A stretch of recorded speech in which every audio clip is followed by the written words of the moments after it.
ಕೆರೆ ಕಟ್ಟೆಗಳು ರೈತರ ಜೀವನಾಡಿಗಳಿದ್ದಂತೆ. ಇವುಗಳ ಉತ್ತಮ ನಿರ್ವಹಣೆಯಾದರೆ ರೈತರ ಬದುಕು ಹಸನಾಗುತ್ತದೆ ಎಂದು ಧರ್ಮಸ್ಥಳ ಗ್ರಾಮಾಭಿವೃದ್ಧಿ ಸಂಸ್ಥೆಯ ಜಿಲ್ಲಾ ನಿರ್ದೇಶಕ ಲಕ್ಷ್ಮಣ್ ತಿಳಿಸಿದರು. ಧರ್ಮಸ್ಥಳ ಗ್ರಾಮಾಭಿವೃದ್ಧಿ ಸಂಸ್ಥೆ ಹಾಗೂ ವಿವಿಧ ಸಂಘಟನೆಗಳ ಸಹಯೋಗದೊಂದಿಗೆ ದಾವಣಗೆರೆ ಜಿಲ್ಲೆಯ ಹೊನ್ನಾಳಿ ತಾಲೂಕಿನ ಅಯ್ಯನಕೆರೆ ಉಳೆತ್ತುವ ಹಾಗೂ ಪುನಶ್ಚೇತನ ಕಾರ್ಯಕ್ಕೆ ಚಾಲನೆ ನೀಡಿ ಮಾತನಾಡಿದರು.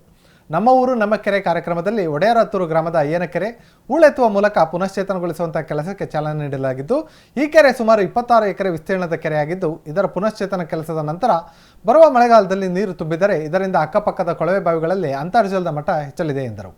ಇದೇ ವೇಳೆ ಮಾತನಾಡಿದ ಶಾಸಕ ಶಾಂತನಗೌಡ, ಕೆರೆಗಳನ್ನು ರಕ್ಷಿಸುವ ದೃಷ್ಟಿಯಲ್ಲಿ ಧರ್ಮಸ್ಥಳ ಸಂಘ ಮಹತ್ತರವಾದಂತಹ ಕೆಲಸ ಮಾಡುತ್ತಿದೆ ಎಂದರು.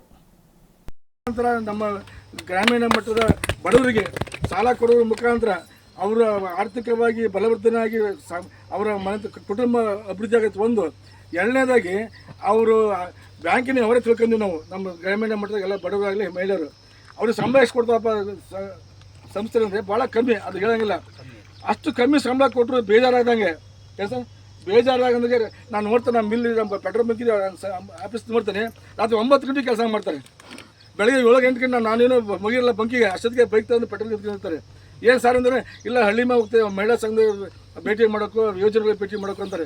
ಎಷ್ಟು ನಿಷ್ಠೆ ನೋಡಿರೋದು. ಆ ನಿಷ್ಠೆ ನಾವು ಸರ್ಕಾರಿ ಸಂಬಳ ತಗೊಂಡು ಮಾಡಲ್ಲ. ಅಷ್ಟು ನಿಷ್ಠೆಯಿಂದ ನಮ್ಮ ಶ್ರೇಯಸ್ಸಿಗೆ, ನಮ್ಮ ಅಭಿವೃದ್ಧಿಗೆ ಆ ಧರ್ಮಸ್ಥಳ ಸಂಘದ ಹೆಗ್ಡೆ ಜೊತೆಗೆ ಅಧಿಕಾರಿ ನೌಕರಿ ವರ್ಗರು ಸಹ ಅವರು ಕೆಲಸ ಮಾಡ್ತಾರೆ. ಆ ನೌಕರಿ ವರ್ಗದವರೆಗೂ ಸಹ ನಾನು ವೈಯಕ್ತಿಕವಾಗಿ ಧನ್ಯವಾದ ಅರ್ಪಿಸ್ತೇನೆ.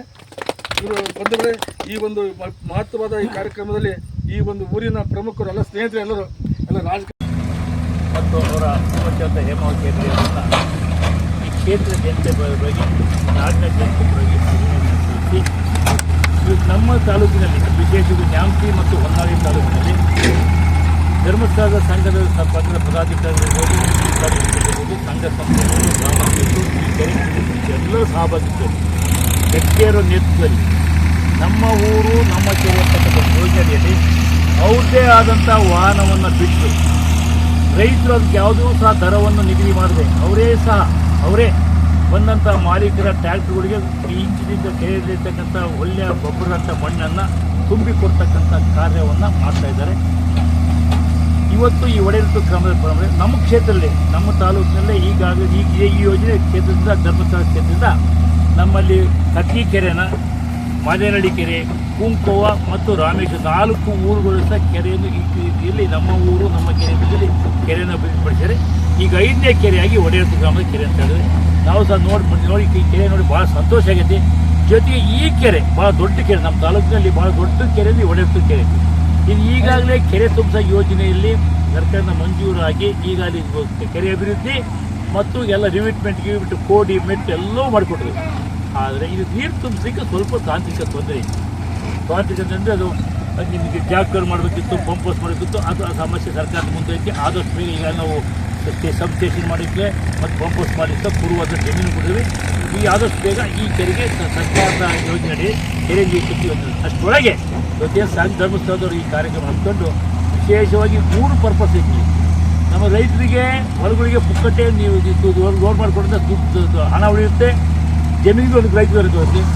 3ನೇದು ಕೆರೆಯಲ್ಲಿ ಹೆಚ್ಚು ನೀರನ್ನು ನಾವು ತುಂಬಿಸ್ಬೋದು, ನೀರಿನ ಶೇಖರಣೆ ಜಾಸ್ತಿ ಆಗುತ್ತೆ.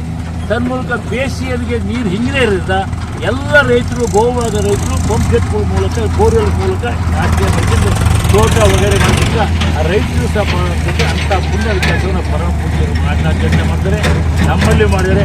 ಮತ್ತು ಅವರಿಗೆ ಜೊತೆಗೆ ಈ ಸಂಘದಿಂದ ತಾವು ಸಹ ಅಷ್ಟೇ ನಿಷ್ಠೆ ಭಕ್ತಿಯಿಂದ ಮಂಜುನಾಥ ಸ್ವಾಮಿ ಚರ್ಚನೆ ತಿಳ್ಕೊಂಡು ನಾವು ಯಾವುದೂ ಸಹ ಫಲಾಪೇಕ್ಷೆಯನ್ನು ಮಾಡಿದೆ ಟ್ರ್ಯಾಕ್ಟ್ರಿಗೆ ಏನು ಕೊಡ್ಬೇಕು ಅಷ್ಟು ಬಾಡಿಗೆ ಕೊಡ್ತೀರಿ, ರೈತರಿಗೆ ಪುಕ್ಕಟ್ಟೆ ಕೊಡ್ತೀರಿ. ನಮ್ಮ ಸರ್ಕಾರ ನಮ್ಮ ಕೈಯಲ್ಲಿ ಸಿಕ್ಕಿದ್ರೆ ಇದಕ್ಕೆ ಏನಾಗುತ್ತೆ ಆದರೆ ಅಂಥ ಪುಕ್ಕಟ್ಟೆ ಮಾಡ್ತೀವಿ. ಬರುವಂಥ ಹಾರೈಸಿ